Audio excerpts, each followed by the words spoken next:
So finally Chennai super কিংসকে হারিয়ে RCB super ফোরে জায়গা করে নিল।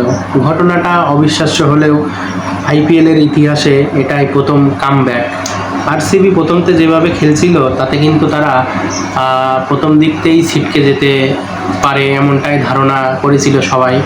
এমনকি আমি নিজেও ভাবছিলাম হয়তো যে আরসিবি সুপার ফোরে উঠতে পারবে না, কিন্তু তারা যে কামব্যাকটি করলো একদম দুর্দান্ত কামব্যাক, এটাকেই বলে ক্রিকেট খেলা।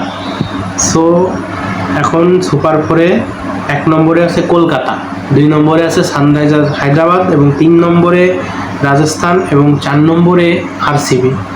তো 21 তারিখে খেলা হবে কলকাতা এবং হায়দ্রাবাদের মধ্যকার খেলা, খুব জমজমাট হবে। সো আমরা যদি একটু পয়েন্ট টেবিলের দিকে তাকাই তাহলে দেখতে পারবো যে 1 নম্বরে 20 পয়েন্ট নিয়ে টেবিলের একদম 1 নম্বর পজিশন ধরে রেখেছে কলকাতা নাইট রাইডার্স। তাদের ভাগ্য খুবই ভালো, গতবার তারা কিন্তু সুপার ফোরে কোয়ালিফাই করতে পারেনি।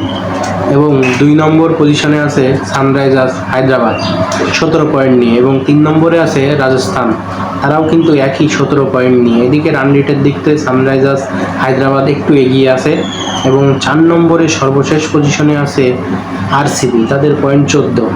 গতকালকে 21 তারিখে কিন্তু বড় একটি ম্যাচ কলকাতা এবং হায়দ্রাবাদ। তো কে কোন দলে সাপোর্ট করছেন কমেন্টে জানান, কে জিতবে এই ম্যাচে।